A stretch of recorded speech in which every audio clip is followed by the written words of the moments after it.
Aujourd'hui, on va parler du très beau film de football américain de Boaz Yakin, le plus beau des combats. On va s'intéresser au coach Boone, joué par Denzel Washington, au coach Bill, joué par Will Patton, Jerry, joué par Ryan Hurst, Julius, joué par Wood Harris, et pour finir, Louis, joué par Ethan Suplee.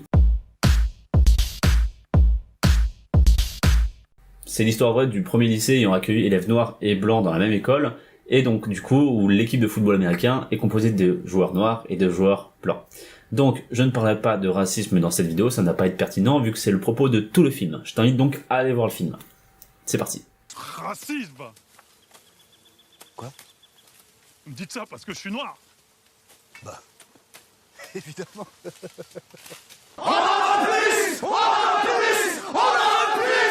Ma famille est jamais allée en fac. Je te donnerai des cours, Je Louis, suis et tu qu'un y pauvre arriveras. blanc et je suis nul, jamais j'aurai de bonnes notes. Je suis un agriculteur, moi je suis zéro. Jamais j'arriverai à rentrer dans une fac de blanc. T'entends?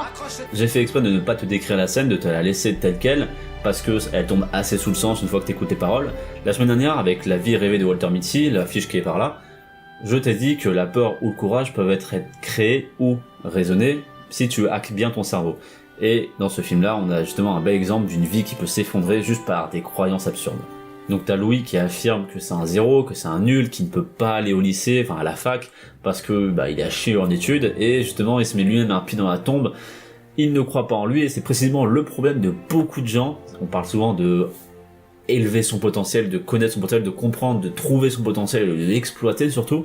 Et là c'est précisément le cas, c'est justement le gars qui se sous-évalue lui-même, et en fait il se met lui-même dans la catégorie de sombre merde. C'est souvent lié à un problème d'éducation ou d'influence, ou peut-être que quelqu'un t'a dit un truc un jour dans ta vie qui a affecté ta réalité à jamais. Espèce de petit enculé de merdeux qui chiale sa race toute la journée. Voilà ce que t'es, connard, connard, connard. Moi par exemple, j'ai une histoire encore une fois, ouais, je raconte ma vie à chaque fois dans ces vidéos, c'est trop bien. Au collège et au lycée, mes profs n'arrêtaient pas de me comparer à ma grande sœur qui était si brillante en sciences, et me disaient que moi j'étais une petite merde. Voilà, bon ils me disaient pas comme ça, mais en gros c'est le message que moi je recevais. Donc pendant tout mon collège et tout mon lycée, j'ai été vraiment une petite merde en sciences, je ne faisais que des 8, 9, 10 max de moyenne. Et au BTS, je suis tombé sur un vrai prof, un prof qui croit en ses élèves, un prof qui donne, tu vois, un prof qui croit en ses élèves, un prof qui enseigne bien, ouais, ça arrive. Et bizarrement, à la fin de l'année, je me suis tapé un 16 de moyenne. En sciences, oui, toujours, même matière, ouais.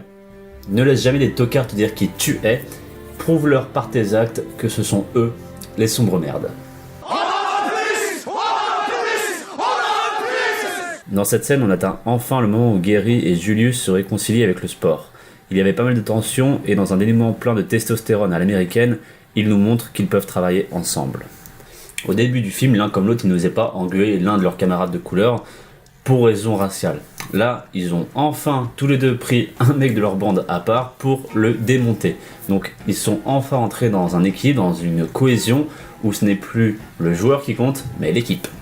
Et comme un quarterback de haut rang qui est rapide, fort, expérimenté, il ne peut pas vaincre une équipe adverse tout seul. Il y a besoin d'autres joueurs. Donc, dans la vraie vie, c'est pareil. On a besoin d'autres personnes pour réussir.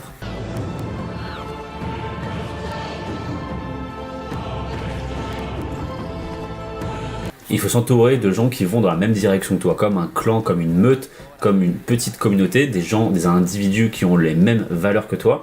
Ainsi, ils pourront t'aider sur différents plans, tels que le physique ou le mental.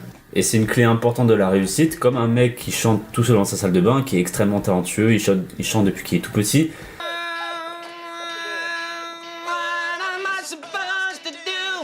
Il aura forcément besoin de contact afin de s'ouvrir au monde, afin de se faire découvrir au monde et remplir des zéniths. Il ne peut pas réussir s'il est tout seul, il doit s'entourer de communicants. Et ça nous montre une leçon très importante de la vie, que ce soit la transmission de savoir qu'on a vu la semaine dernière avec Walter Mitty, ou là, la montée en puissance, la montée en victoire, donc l'ascension. Il faut du partage. On va s'intéresser à deux scènes. La première, c'est le coach Boone qui engueule Pitet, tandis que le coach Bill prend ce dernier à part afin de le faire re-rentrer dans le match tout en le consolant. Et la seconde, c'est le règlement de compte où le coach Boone reproche au coach Bill de materner les joueurs noirs et ainsi de les handicaper pour la vie. Mes mantras ont tous un aspect claque dans ta gueule, et on arrive du coup à cette conclusion, si on materne trop les gens, si on les infantilise trop, si on les chouchoute trop, si on leur dit tout le temps que tout ira bien, que tout va bien, que l'espoir est éternel et qu'il n'y aura jamais de souffrance, qu'il n'y aura jamais de blessure, que tout va aller dans le meilleur des mondes, on va arriver à ça, à des gens handicapés, inadaptés à s'adapter, inadaptés à la socialisation, qui seront désœuvrés, désabusés, qui n'auront pas les armes pour affronter la vie en général. C'est comme l'école par exemple, on t'apprend d'une certaine manière alors que le monde du travail c'est complètement différent. Et c'est un peu ça au final, ça va handicaper les gens si on materne trop les gens. Donc il y a une limite fine entre réaliste et positif à ne pas franchir, c'est celle de mettre trop de rêves, trop d'espoir, trop de positif dans la tête des gens et ils vont justement tomber de haut une fois qu'ils seront confrontés à la dure réalité qui est parfois la vie. Parce que oui, la vie peut être dure, c'est un équilibre.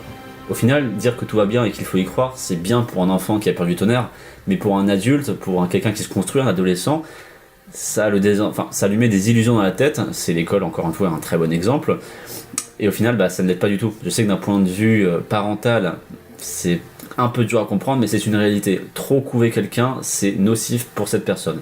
Encore une fois, on a besoin de souffrance pour se construire, et l'an dernier je parlais d'un article qui mettait un peu ce sujet en point d'honneur, c'était une espèce d'analyse sur le taux de dépression en termes d'amour familial de nos jours à il y a 50 ans. Ce qu'ils ont conclu, c'est qu'il y a beaucoup plus d'amour dans les cercles de famille, donc il y a beaucoup plus d'amour des parents aux enfants maintenant qu'il y a 50 ans, et paradoxalement, il y a beaucoup plus de gens qui tombent en dépression, qui essaient de se suicider par manque d'amour familial justement. Donc le trop plein d'amour peut vraiment être nocif parce que tu te sens inadapté, tu te sens en fait victime au monde, tout devient quelque chose, tout devient irritable, tout devient une menace au final quand tu es trop couvé. Cela peut paraître un peu contre-intuitif, mais c'est un peu comme le dentiste qui a inventé la chaise électrique. Toutes les bonnes intentions ne sont pas forcément bénéfiques pour celui qui reçoit la dose d'amour débordante. Donc laissons-nous faire nos erreurs, allons droit dans le dur, on apprend par l'expérience, on apprend par la souffrance, on apprend par la connaissance. Et connaître la vie, c'est aussi connaître les bas-fonds de la vie. Donc l'expérience nous enrichit. C'est tout pour aujourd'hui, c'est un très beau film, je te conseille d'aller le voir. Dis-moi dans les commentaires tes questions, si t'en as. Si t'en as pas, c'est très bien, mais tu peux aussi me dire que mon travail est cool, ça fait plaisir. Moi je te dis à la prochaine, c'était Damien de Canapé Rouge, abonne-toi, tchuss. On est des conquérants.